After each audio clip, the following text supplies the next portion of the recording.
বিসমিল্লাহির রহমানির রহিম। Build engineering and construction পক্ষ থেকে আমি হৃদয় আছি আপনাদের সাথে। আশা করি সবাই ভালো আছেন। স্টাড প্রো মাধ্যমে স্টিল বিল্ডিং ডিজাইনের সিরিজ টিউটোরিয়ালের পঞ্চম পর্বে আপনাদেরকে স্বাগতম। এটা একটা সিরিজ টিউটোরিয়াল। এর আগের টিউটোরিয়ালে আমরা অলমোস্ট মডেলিংটা শেষ করেছিলাম। আমাদের আর একটা জিনিস বাকি ছিল, সেটা হলো পার্লিন ডিফাইন এবং অ্যাসাইন। তো আপনারা যদি ভিডিওটা প্রথম দেখে থাকেন তাহলে এর আগের ভিডিওগুলো দেখে আসবেন, না হয় আপনারা অনেক কিছু হয়তো বুঝতে সমস্যা হতে পারে। ওকে, তাহলে কথা না বাড়িয়ে ভিডিও শুরু করতে যাচ্ছি। তো এখানে আমরা প্রথমেই যে পার্লিনটা ডিফাইন করব এবং অ্যাসাইন করব সেটা এই যে দেখব। তো এটা হলো আমাদের পার্লিনগুলা নর্মালি আমাদের কোল্ড ফর্ম হয়। পার্লিন হয় হলো কোল্ড ফর্ম। কোল্ড ফর্ম এই যে আমাদের সেকশনগুলো দুই ধরনের, একটা হলো হট রোল সেকশন, একটা হলো কোল্ড ফর্ম সেকশন, যেটা আমি আগের ভিডিওগুলোতে আলোচনা করেছি ডিটেলস। তারপর আমি কোল্ড ফর্ম স্টিল বা কোল্ড ফর্ম সেকশন সম্পর্কে আমি একটু আলোচনা করতে এখানে বলতেছি যে created by bending thin sheet or plate into desired shape without heating, suitable for light application. তো কোল্ড ফর্ম যে স্টিলটা সেটা আসলে আমাদের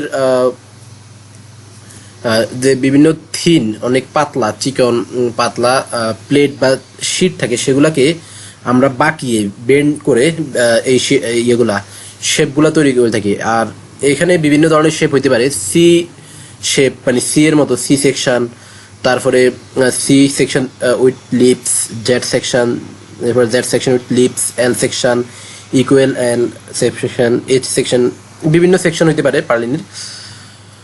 তো আমরা যেটা আমাদের স্ট্রাকচারে আমরা যেটা ব্যবহার করব সেটা হলো আমরা জেড উইথ লিপস ব্যবহার করব আমরা। আর এই পার্লিনগুলা মেইনলি ব্যবহার করা হলো ইয়ার জন্য, লাইট অ্যাপ্লিকেশন, মানে কম লোড আসবে যেখানে রুফের মধ্যে, বিশেষ করে আমরা রুফে যে আমাদের রাফটার থাকে, রাফটারের উপরে আমরা পার্লিনগুলা দিয়ে থাকি আর কি। ওকে, তো বিষয়টা প্র্যাকটিক্যালি কেমন হয় আমি এখন সেটা দেখাবো। এই যে এখানে হলো আমাদের বিভিন্ন শেপের, এটা হলো আমাদের একটা জেড শেপের পার্লিন, এটা হলো সি শেপের পার্লিন, এই যেগুলো আছে প্র্যাকটিক্যালি। এরপর এই যে এখানে বাস্তবে এই বিষয়টা এরকম, এটা হলো আমাদের রাফটারের উপরে থাকে পার্লিনগুলা থাকে।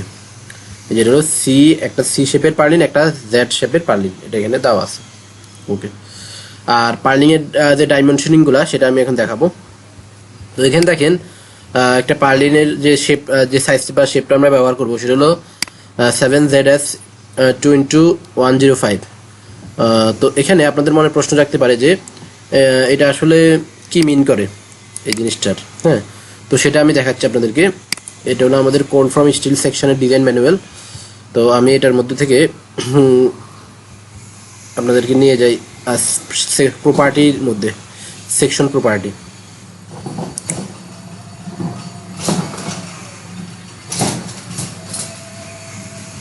এতে চলে এসেছি।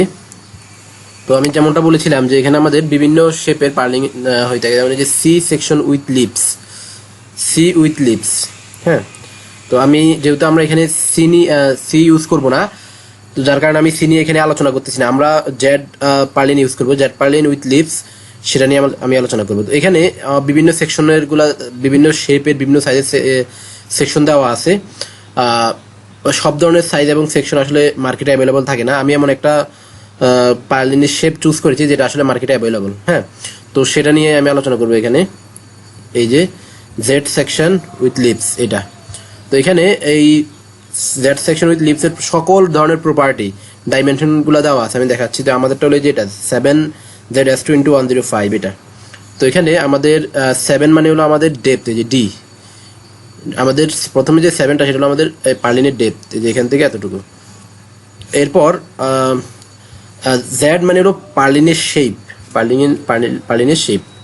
আর এরপর আমাদের 2টা হলো এই যে বি, এটাকে উইড বলতে পারেন বা ব্রেড বলতে পারেন, এটা 2 ইঞ্চি। এরপরে আমাদের আছে হলো 105, এটাকে 1000 দিয়ে ভাগ করলে আমাদের হয় 0.105। 105 আছে কিনে, এটাকে 105 আছে, এটাকে আমরা 1000 দিয়ে ভাগ করলে হয় 0.105। এটা হলো আমাদের থিকনেস, এত ইঞ্চি। তাহলে আমরা ডাইমেনশনগুলো জেনে গেলাম। এরপর এখানে আরো বিভিন্ন ক্রস সেকশনাল প্রপার্টি আছে, মোমেন্ট অফ ইনার্শিয়া, বিভিন্ন বিষয় আছে, এগুলো আপনারা চাইলে দেখে নিতে পারেন। ওকে, তাহলে আমরা এটা সম্পর্কে ডিটেলস একটু জানার চেষ্টা করলাম। এবার আমরা চলে যাব সফটওয়্যারে। তো সফটওয়্যারে চলে যাই আমরা। আর এটা প্র্যাকটিক্যালি তো এরকম আমি দেখাইছি যে আমাদের আগে থাকে হলো রাপ্টারের উপরে থাকে পার্লিনগুলো, এই যে এরকম। ওকে, তাহলে আমি স্টার্ট প্রোতে চলে যাচ্ছি। স্টার্ট প্রোতে যাওয়ার পরে যে স্টার্ট প্রোতে চলে আসছি, স্টার্ট প্রোতে যাওয়ার পর আমরা চলে যাবো সেকশন ডাটাবেস। সেকশন ডাটাবেসে ক্লিক করলে একটু সময় নেবে, সেকশন ডাটাবেসটা আসবে। এই যে সেকশন ডাটাবেসটা আসছে, আসার পর কোল্ড ফ্রম স্টিলে চলে যাবেন। কোল্ড ফ্রম স্টিলে এসে এখানে জি উইথ লিপস এখানে চলে যাবেন। এখানে গিয়ে আপনার ডিজায়ার যে ইয়েটা আপনার প্রয়োজনীয় যেটা সেটা এখানে থাকবে। এই যে আমাদের হলো 7ZS2105, এটা মার্কেটে অ্যাভেলেবল আছে, আমি এটা ইয়ে করতেছি। তো আমি এটা অ্যাড দিলাম, অ্যাড দেওয়ার পর এটা আমি অ্যাড দিয়ে দিলাম। অ্যাড দেওয়ার পর আমি এখানে চলে যাবো হলো সিলেক্টে গিয়ে আমি বিমস প্যারালাল টু ওয়াই দিব। এই যে তাহলে আমার সব পার্লিন গুলা সিলেক্ট হয়ে গেছে। এবার আমি এটাতে এই সেকশন প্রপার্টিটা অ্যাসাইন করব। ওকে, আমি আবার দিচ্ছি। এই যে এবার আমি এই সেকশন প্রপার্টিটা পার্লিনে অ্যাসাইন করবো। তাহলে আমি এখানে অ্যাসাইন টু সিলেক্টেড বিম দিয়ে দিব, অ্যাসাইন টু সিলেক্টেড বিম দিয়ে দিলাম। ওকে, তাহলে দেখেন আমাদের কিন্তু পার্লিনটা অ্যাসাইন হয়ে গেছে। এরপর আপনারা চাইলে এখান থেকে 3D ভিউটা দেখতে পারেন, শো স্ট্রাকচারাল ডায়াগ্রাম, এখান থেকে ফুল সেকশন দেখতে পারেন। তবে এখানে এটা যেহেতু খুবই থিন একটা শেল, মানে খুবই থিন একটা প্লেট দিয়ে তৈরি, এই কারণে এখানে এক্সট্রুডেড ভিউটা অত ভালোভাবে ডিটেলস দেখা যায় না। এটা আসলে স্টার্ট প্রো কানেক্ট এডিশনে এইটা স্টার্ট প্রো যে সিলেক্ট সিরিজ আছে সেখানে আবার এটা মানে খুব ভালো করে দেখা যায়, মানে জুম করে দেখা যায়। অথবা এগুলো দেখেন আমি 3D ভিউটা দেখাচ্ছি, ভিউ 3D রেন্ডার্ড ভিউ। এই যেখানে খুবই মানে অত ভালো দেখা যায় না আসলে। তারপর আমি যতটুকু দেখানো সম্ভব আসলে দেখাচ্ছি। এটা হলো আমাদের ডাইনামিক জুম। এই যে এখানে আসলে অত ডিটেলস বোঝা যায় না, এটা আসলে ওই যে স্টার্ট প্রোর যে সিলেক্ট সিরিজ 6 ভার্সনটা আছে সেখানে শেপটা একদম ভালোভাবে বোঝা যায়, এখানে অতটা বোঝা যায় না। ওকে, তাহলে আমাদের পার্লিনের যে ডিফাইন করা এবং অ্যাসাইন করা বাকি ছিল সেটা আমাদের শেষ হলো। এরপরে আমাদের পরবর্তী যে স্টেপ সেটা হলো আমাদের করতে হবে, লোড দিতে হবে, লোড অ্যাসাইন করতে হবে। তো পরবর্তী নেক্সট পার্টে আমি লোডে চলে যাব। তো ভিডিওটি দেখে যদি আপনাদের ভালো লেগে থাকে বা ভিডিওটি দেখে যদি আপনারা কোনো কিছু শিখে থাকতে পারেন, তাহলে আমাদের চ্যানেলে লাইক, কমেন্ট এবং সাবস্ক্রাইব করে বেল আইকনে ক্লিক করে রাখবেন, যাতে পরবর্তী ভিডিও সবার আগে আপনাদের কাছে পৌঁছে যায়। ধন্যবাদ সবাইকে।